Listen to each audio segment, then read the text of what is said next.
guys, it's Debbie with Debbie J's Crafting Corner. Today I'm doing a video for the Not Too Shabby Shop's Halloween hop. Yes, you know I love all the things Halloween, and there are so many fun things that I haven't had a chance to play with yet, but I'm getting there. Anyway, today I'm going to be playing with Best Witches, because they're little witches. Yes, the Best Witches stamp set, and I've already got my Misty out, and I'm going to go ahead and get started. Got a couple of ideas, so we're going to see how this turns out. So yeah, I kind of tried doing the card and changed my mind because some things didn't work out quite the way that I wanted them to, so starting over. Anyway, I'm restamping. This time I'm just going to use some Gina K instead of using the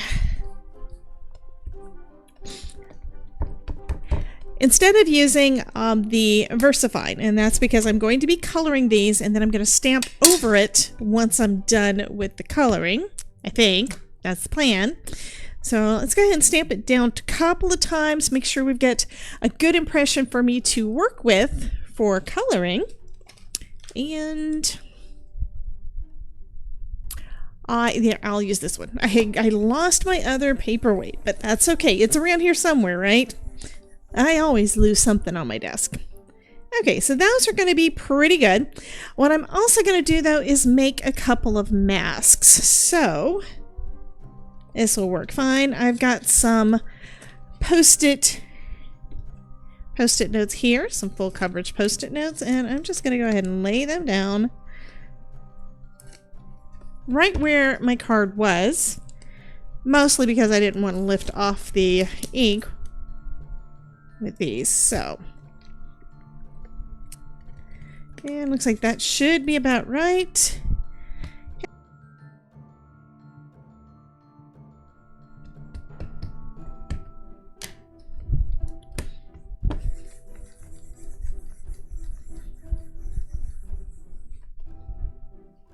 There we go. And next I'm just going to fussy cut these guys out because I'm going to be doing some masking over this image.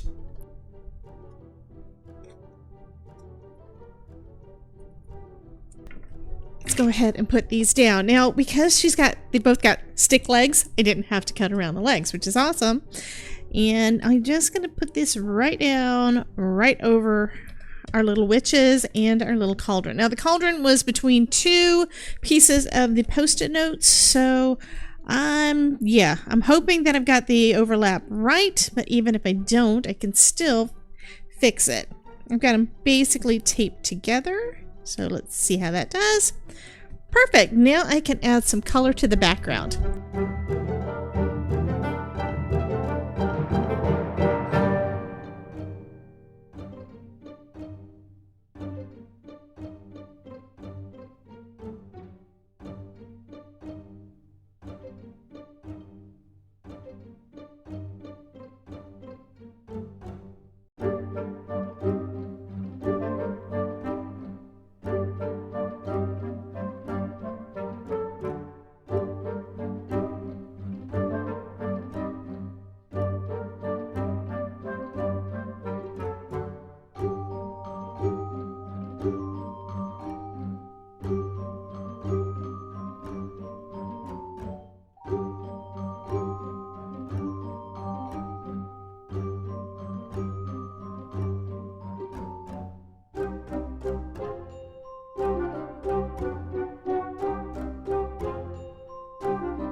So next I'm going to use some water and we're going to add a a little splatter to the background. And there's so much ink on there that some of it's not actually making an effect. So I am just keeping on until I get the look that I want. And next I'm going to use some white gouache. This is just some cheap white gouache that I got from Michael's at one point, and I don't do this a lot, so we're gonna give it a shot, right? Watering it down with some water. Water with water, yep. Anyway, watering that down, and then I'm just gonna add me some stars to the background here.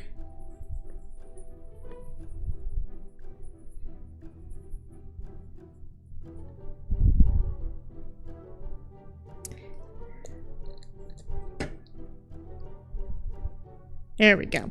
I don't think I had quite enough water mixed in.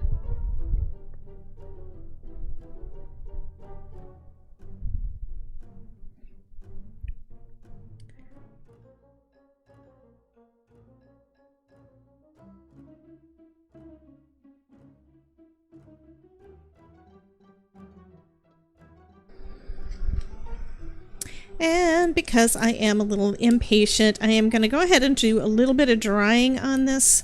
It shouldn't cause any kind of problem for when I'm doing my coloring, but let's go ahead and see what we can do about getting some of that water dry, right?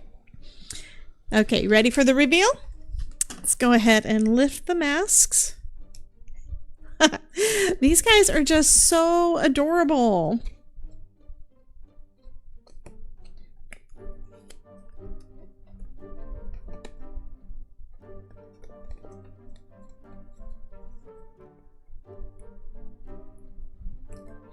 There we go. So now I can color up my little witches. Okay, so for the hair, I think I'm gonna go with green, but I'm gonna start with an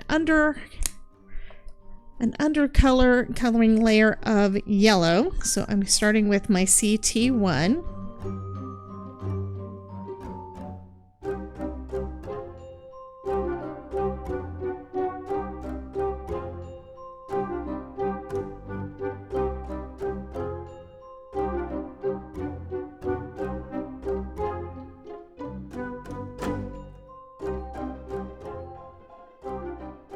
Okay, so we've got the CT1 down.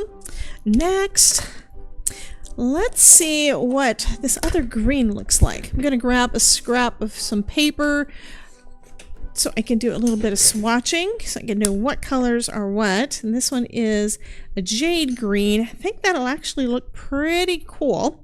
And I'm just going to do some light flicks where I want it to be the darkest.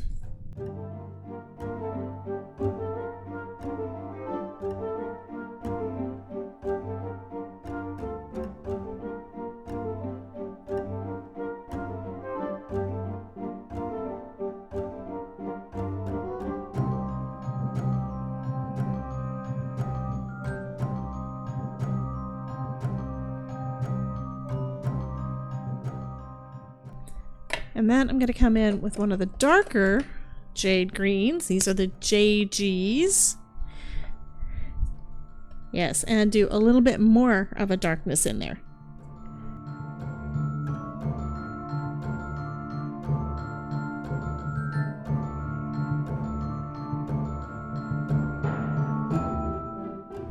Okay, so I'm going to say that her hair is done. I'm going to do the same thing to her sister. I'm going to go with IG7, and that's because I just want to add some darkness to the sides of, basically this is going to be my shadow for my other colors. So starting off with on the hat, it's going to be, the shadow is going to be on this side because all of the light is coming from around the cauldron.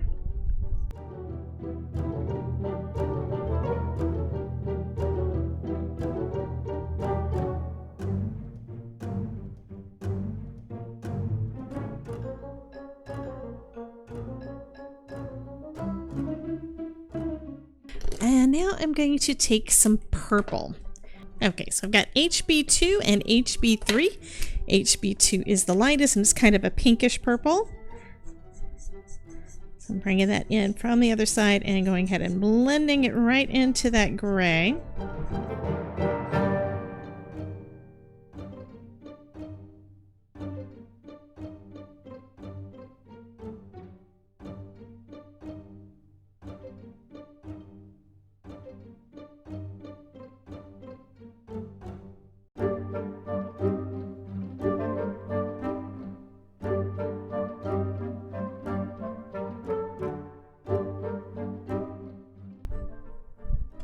Okay, and now I'm going to come in with that darker purple, which is the HB2, and kind of come in from the outside and just pull the color in just a little bit more.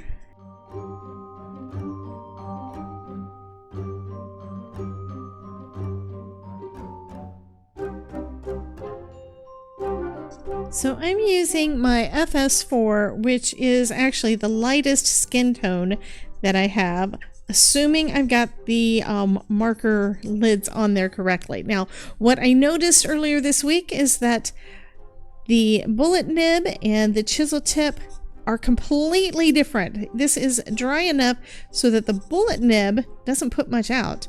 But if I use the chisel, it's way too much. So I'm starting off with that. And I'm putting it away and getting it out of my sight. Then I'm going to come in with one of the ones that is a little bit more pink. Now the FS5 is still kind of a yellowy tone.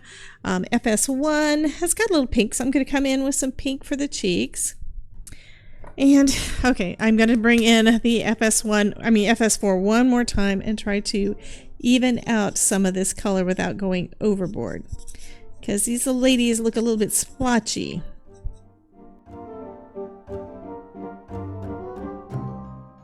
Okay, I'm going to say that that is good, and add a little bit of color to their hands. And then we're going to work on the cauldron.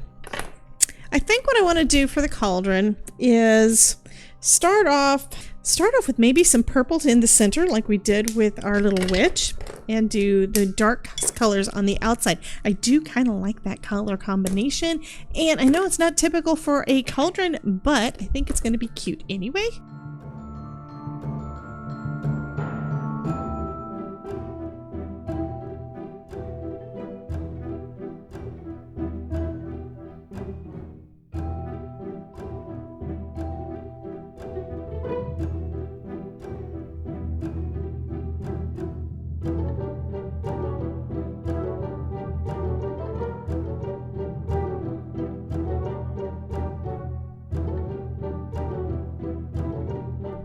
Okay, so now that we've got those done, let's go with we need to do something about that foam, right?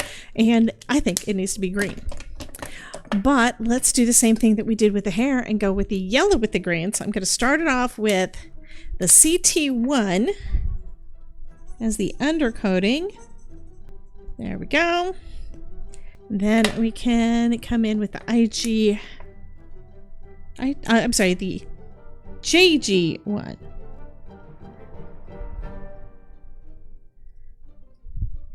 And I'm pretty much just dotting around where I think it should be a little bit darker, so I don't cover up all of that yellow. And I'm gonna say that that part is done. Okay, so now we need to go back and do a little additional stamping. Let me grab out my Misty. I do have my stamps still in there because I already have the stamps in the right position, and if I do it the other way, it's not gonna work. I'm gonna take a chance, and we're going to stamp this out in some VersaFine Clair and do some embossing to get those dark, crisp lines back. Fingers crossed. And we are using Clear Wow embossing powder. Oh, that looks fabulous. That looks fabulous. Yes, that is exactly what I wanted. See, this is one of those looks that I absolutely love, and it is so stressful and scares me to death every time because I think I am going to mess up all of that I just did.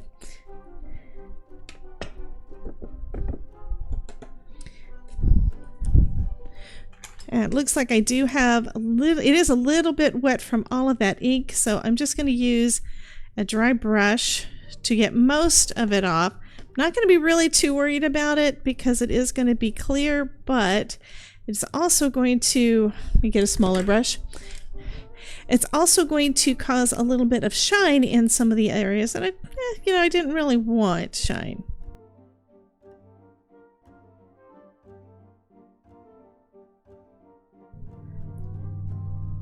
So I'm adding our masks back.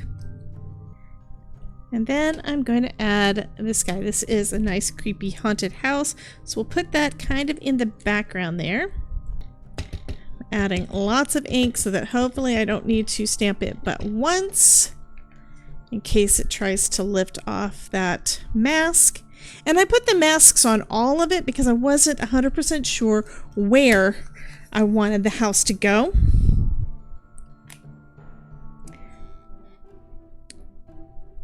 Okay, I think that's going to be good enough. I'm going to go ahead and remove the masks and then we can do that heat embossing.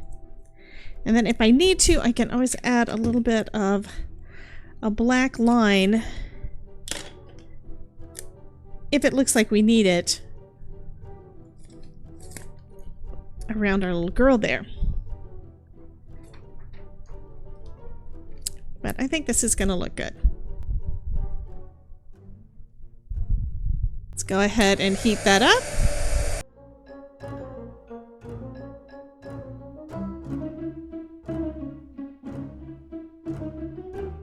Yeah, I am liking this.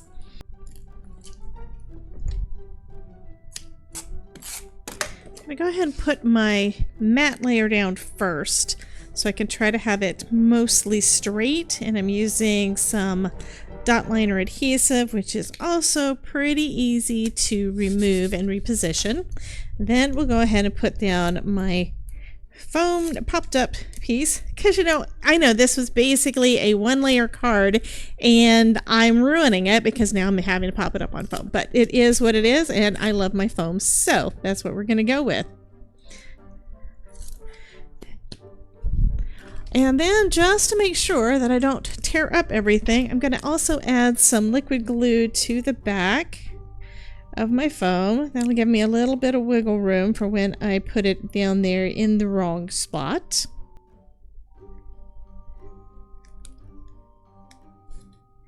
There we go. And then I'm also adding a little sentiment. This one says, "Wishing you a happy Halloween." And it's on white with the black embossing, which pulls it all together with that white card base. So basically everything is looking nice.